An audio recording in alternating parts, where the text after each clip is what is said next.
Okay, welcome back again. We're now what are we on to now? We've done air arms. Shall we do it alphabetically? We're going to rip through every single manufacturer. Well, we should talk about everything manufactured. So it's only fair, isn't it? So let's we've done A. So we've done air arms. Yeah. On to B. BSA. BSA. I guess. Yes. Yeah. What's new from BSA in 2017? It was the well, I think the biggest thing was something that people didn't see, which is so much as BSA was taken over by an American banking group. So behind the scenes, at the early part of 2017, there was a company going around buying up anybody who happened to be standing still long enough to be bought, and they were going out. And one of the companies they acquired, they may have acquired some year before, but came out really that BSA was under new ownership, and Gammo too. So instead of BSA being part of the Gammo group, the joke was Barcelona Small Arms, it was now, although they are made in Small Heath, some of them, yeah. And they were now owned by an American banking group, and the group included Daisy and Winchester, and these other companies all came into the group, and they were going around buying other. In fact, there was a rumour that they bought Shanghai air guns. There's a rumour that the group includes Crossman. So you've got all of these big manufacturers being drawn in to a central hub. And no doubt they were looking or are looking to increase their portfolio. And this changes the thinking, doesn't it, of the company that has to produce it. So BSA, Gammo are now producing guns for a different market. And we've seen this with the amount of SKUs, the amount of units that are coming out of BSA, they're adding. The theory in that is, of course, that if you've got an American store, which you can't see the end of, it's absolutely huge. The more product you have on the shelf, the more shelf space you take up, the more chance you've got of pushing your competitors off to one side. Which is unfortunately exactly the opposite to what British retailers want. When you've got a British shop which is the size of a cupboard and everything's crammed in, having 30 different versions of the same gun is not a plus, because it means that somebody comes in for one of them, you've got two on the shelf and there are 20 something other different versions and you haven't got it. So you've got invested in those products in the shop, but you haven't got what the guy wants, and you've got to order it in. And an order is not a sale, is it? You want to sell what you've got, not what you can get. Be nice to, yeah. I think they were up to about 16 versions, and then they announced that they did a carbine version of the R10, which obviously doubled it to 32, and then they brought out the Cinnamons as well, which beautiful rifle, exactly. To be honest with you. If you're filling shelf space up in the States, if you're filling shelf up in a superstore, yes. If you're dealing with the one or two shops in the UK who could possibly manage that. Otherwise, it's all going on back order. And as you say, running a gun shop, you want to have the products on the shelf, you want to show it to the guy, and you want him to walk out of the shop with it. You don't want him to come back in 2 weeks' time to collect it, assuming that they keep up on the delivery schedules, because that's always another thing. And we've got that continuing theme as well, I've noticed, of instead of like a new product being produced, something unique and something that's at R&D, it's basically, the R10, we had the R10, the R10 Mark II, and now we've got the SE with basically an extra magazine. Yeah. And not really, a few little titivations to the looks of the thing, but apart from that, that's about it. But they get to relaunch it. It's cheap to do. It gives them another launch into a shop. So again, they think they're achieving something with it, but does it? I don't know. Maybe it keeps it in the public's eye. I must admit, when the SE came out, we did have we had a hump in sales, to be honest with you, and now it's sort of gone back again to what it was. I think again BSA just need to pull the finger out and do something new. Yeah, basically. Yeah. And in a way, I suppose we could lump Gammo, although it's G and we're doing it out of order. But Gammo could do. Gammo seemed to be producing, throwing stuff out the factory, hundreds of different versions, to the point where now, if you haven't kept up with Gammo for the last 4 months, there's half a dozen rifles you don't even know. You think, what the hell is that? And kits now as well. A lot of these kits coming out, which of course is probably fine for the States because it all comes with everything on it, but not so good for the UK, where shops like to sell a particular brand of scope because they make a bit more money on it. And customers are a little bit more discerning as well, in a way, because they want scope. Yeah, they'll go, I like the Gammo Fox, but I want a Hawk scope on it, or a Nico Sterling or whatever, and I want this bag and that bag. So the kits seem like a good idea, but I'm so again probably designed for the American market. Yeah. Okay. So what's the next one? It's Crossman. We've done Crossman. We've sort of done Crossman, and Daisy as well, which Daisy now are interestingly distributed by BSA, which obviously must be the connection that you've just been talking about, so that all makes sense. Have you seen many of those yet? We've had, in my opinion, there's only 2 rifles that Daisy produced that the UK market likes. And that is the Red Rider, because everybody knows the name. It's a little BB sort of back garden plinker, and I tell you what, it's a lovely, lovely little thing for 50 quid. Great. And there's an 1894 Winchester replica that we haven't been able to get yet, but BSA have actually had the stuff.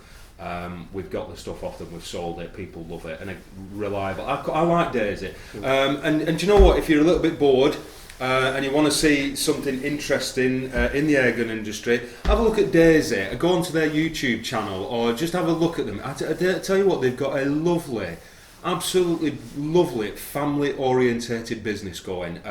They're really keen on promotion to kids. They're really keen on clubs. They're really keen on getting families shooting together. And Daisy is a massive sell in America for Boy Scouts of America, and they also do. They put huge amounts of money into supporting shooting disciplines at grassroots level, and they've always done that. And I think that's really the strength of Daisy. There's a feel-good factor about Daisy that a lot of manufacturers don't have, and I think they've really focused on the right element. And you know what, Daisy's not big in the UK at all, to be honest with you, but like, you know, the people still like them. You know, we still sell a lot of Red Riders, and hopefully that's going to get like lots of juniors into the sport, which is what the airgun industry needs, to be honest with you. Was this Brokaw under B?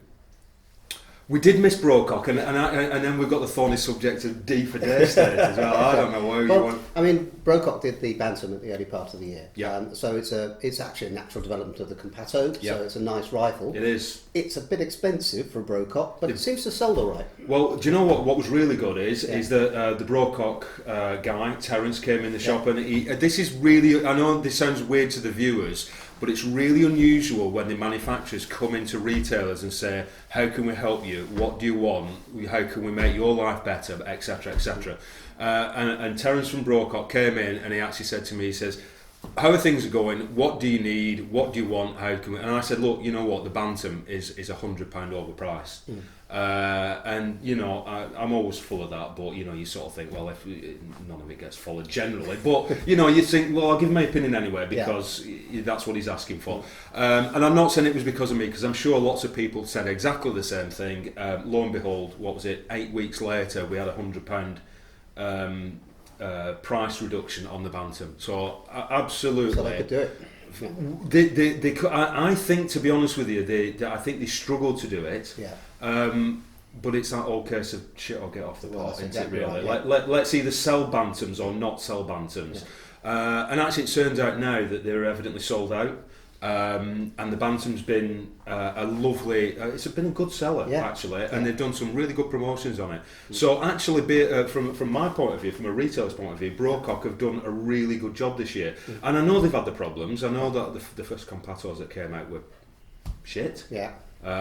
Or unreliable, and now they definitely seem to be getting a handle on it. So you know, I'm really happy with Brokaw, to be honest with you, and hopefully everybody else is as well. So, are we going to touch about Daystate? We can do Daystate. Daystate at the SHOT Show launched the Renegade, if I remember rightly, and they also did the high power guns, which you don't see over here. So a lot of 303 caliber guns and 25 calibers. And then that's all she wrote for this year, because all year long they've been developing a new rifle which should be coming out in sometime in January, February, March into the shops, and so we can't cover that. Not yet. But that's really been so the Renegade, I suppose, was just a revamp of the Pulsar, but with a mechanical action, but electronic trigger, so it's very interesting. But not a lot from Daystate really from this year. No, I've got a feeling, to be honest with you, that they are hopefully looking at what they already... I think sometimes you can have a good range of products and things not be right. And I think my opinion is what Daystate need to do is actually take the products that they've got and just make them more reliable. That's it. That's really it. That's all I can say, to be honest with you. I think that's what they want to do. If we get more reliability from Daystate, I want to see Daystate back where they should be. And at the moment, I think they're selling themselves a little bit short. Again, I'd like to see a little bit more innovation from Daystate. I think we're sort of used to, aren't we? We're sort of used to Daystate producing stuff that you go, oh my God, like, you know, I never expected that. It's completely, and the amount of money that they must have sunk into the the electronic system. Let's have some more innovation from Dare State. I know innovation unfortunately costs money, and maybe I guess with Brexit and all the rest of it, R&D is not particularly high on everybody's list. But if you don't research and develop new products, you'll regret it in years to come. And sometimes you have to spend money, whether you like it or not. In the airgun industry, everybody wants to make things as cheap as possible because they want the volume. They want the volume up. But there is a market for that high-end stuff. There's enough people out there who are prepared to pay for the right thing. They're not prepared to pay for overpriced goods. No, you can't just put on a shiny bit and say, okay, this is. We've changed the name, but it's the same breech block. We've put on a new stock, but it goes in the same box. They expect to get value for that markup, but if it's all there, people will buy it. They won't buy millions of them though, and that can be a problem with manufacture. But it certainly is a market for that high-end product. Diana, yes, Diana. Well, Diana changed radically. I mean, behind all these commercial things that we're saying, there is a backstory for every company, and always the backstory is a little bit darker. Do you know what? If we had if you had a couple of hours to spare. Well, we're not going to go into too much of the backstory, but the backstory of Diana, which I think is a little bit more public knowledge, is that the original Diana company was owned by a family, and they owned this huge building in the middle of Germany, and 100 employees, and they made tuppence a year, or minus tuppence. They were just not doing well, and the product. I can remember a few years ago, not so many years ago, but a few years coming up to a shop to have a look at a couple of Dianas. Do you remember? Yep. And we didn't have one which wasn't broken. You opened two boxes. There was a bit missing off one, and the other one wouldn't cock. And that was the £700 retail spring gun that they had inside. Oh God, yeah. And that was Diana. And they had this reputation. They were putting on. I remember getting some figures from them that the sight unit they were putting on were costing them €35 for a sight. Now most manufacturers make a sight for 3, 5, 10. Not buying them in at 35. And this is the sort of thing that was going on with Diana. They weren't reliable. They weren't well designed. But they had the name. But then, a couple of years ago, they sold out and they split the company down. Half of it went off to Romania or somewhere, the other one back up to a central hub in Germany. And they have really changed their model. And the Dianas now are a quality product. And the prices have come down a bit. They have, yeah. I think in the UK, a company called Edgar Brothers imports Diana, and so that was a welcome change, wasn't it? It's great because it's a big company. They're used to getting lots of products in. So I was thinking, well, we might have a chance of actually having stuff in stock. And we got the.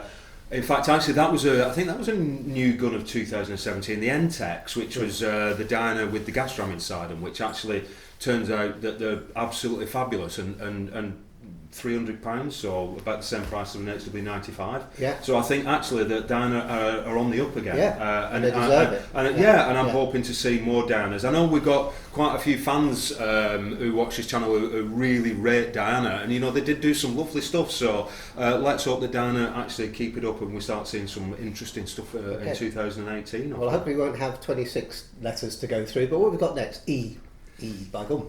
E.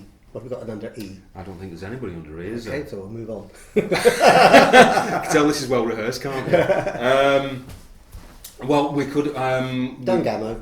We've done Gammo. We've got BSA Air Virac. Well, we don't have to go. We don't have to go in order. Now we're sort of having to. Do you want me to write the alphabet down for you?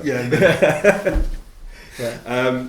Virac. Virac's interesting. Again, this is a company that just takes component parts and continues to churn them out, and they never seem to delete a product, so they just add one. We had the... Which is great, because when you think about it, if the HW35 is now... I don't know what's going on at the moment, but is there a retro rifle fad going on? Because I tell you what, we got the HW35 exports in again, and they did them in a silver finish. And Terry Doe rang me up and he says we need something for the magazine, a little spot in the editorial. And I'd given him a load of stuff on the chronographs and what have you, and he says, we need a little bit more. So I thought, well, this is different, HW35 export. And evidently they've been selling like hotly. They put them in Airgun World. I think they didn't put it from Blackpool Air Rifles. They just put it. This is available now and everything. Yeah. People were ringing me up saying, "What, you can still get the HW35 Export?" And you're like, "Yeah, well, I'm going to have one because I had one when I was a kid." Yeah. And there's definitely this year. So is the 35 1935 of Weimar Republic, or is it just some number that they put on when they first started? Because they can't have been going pre-war. They've got post-war. I don't know why they did that. Yeah. Do you not know? No, you should I have know. No idea. No. Does anybody? No, they started after the war, didn't they? They did, yeah. But why? So why HW35? Is there a significance? Anybody know the answers? Put it in the comments. Because all the others are dates, aren't they? They are, yeah, definitely, yeah. Although the 100 and 110 don't really work that way, do they? No. Yeah. And what's the new rifle? You see the new rifle. Well, the new rifle is a new pistol, isn't it? The HW44. Well, the pistol is the most amazing thing. I saw that at the beginning of the year. You like the 44? Yes, I do. I think it's kind of it's a rifle price, isn't it? And it's the most beautiful piece of it. Well, it's a rifle build, really, isn't it? Well, I mean, cut down 110, but with some bits and pieces thrown into it. Yeah, it is nice, and there's not too many pistols in that market segment, is there? There's very few because they don't sell many. That's what it is. Well, do you remember FX brought one out called a Ranchero 10 years ago, and I think the rifle at the time they had was the Cyclone. In fact, actually, Ben was bringing them in, Ben Taylor. Yeah. And the Cyclone was £595, and I caught wind that they did something called the Ranchero, which was like a sort of Cyclone. I think it was done for the American market, wasn't it? And Ben said, we've got some of these, do you want some? And I'm like, oh my God, that's fantastic. Yeah. And then I found out there was £795 retail. Yeah. Which you could buy. Well, you've got everything. You've got everything that is in a rifle that is in the pistol, except you don't really save an awful lot of money on material because the machining is the real cost. You save a couple of quid on cylinder length and stuff, but everything else is there. And then you've got a limited market, so all your setup costs are higher because you can't amortise it over so many guns. So everything in a pistol is more expensive, and there's only so many you're going to sell. And to be honest, in the British market, it's all CO2, it's all Humorex. Isn't it? So that's what people are going to buy for £200 as opposed to £500, £600, £700 for a proper PCP pistol. Yeah. So that kills it. Well, in fact, actually thinking about pistols, we can come on to Webley because evidently Webley have finally decided to discontinue the Tempest. Wow. I actually heard that the Tempest had got so many sort of slight technical difficulties with the build because they're obviously made in Turkey, and honestly, the Turkish can build some fantastic rifles. To be honest with you, dominating the world in firearms manufacturing. And we've got people like Kral and stuff now that really coming up, and to be honest with you, the little puncture bullpup's been now they've got the problem sorted out with the barrel. The guns are absolutely fantastic, but disappointing to hear that the Webley Tempest has now been discontinued after 1,000 years? It's probably at least 1,000 years that they've been manufacturing, which is a damn shame. Well, it shows the sales have dropped off to the point where it's not worth troubling. Not heard much about Webley actually for a while, have we? No. They brought the new Raider 12 out, which that's a quite nice looking rifle. It's all right, It's not a bad rifle. I think that the problem is there's a lot of cheapish pre-charge. In fact, actually, if you're going to buy a cheap pre-charge rifle, you buy one of those little SMK P15 things, or you buy an AT44, the Dasam, which is lovely. Right, well, I can't think of anything. Do you know what? You're probably going to comment below and saying, why the hell didn't you think about such and such a manufacturer? Because we're not rehearsed. But if you've got, if you want to talk about another manufacturer, or you've got something, let us know. Just put in the comments and let me know what you think has happened in 2007. Whether you think that 2017 has been a good year for air rifles or not, and personally, I think that we need to try harder. As you could probably gather, I think we need some more R&D. We need some interesting new rifles, and like Tony picked up on, I think the idea of more springers, better spring guns, magazine-fed spring guns, quality. That's what I'd like to see. But anyway, so another segment finished, and we'll catch you in another minute.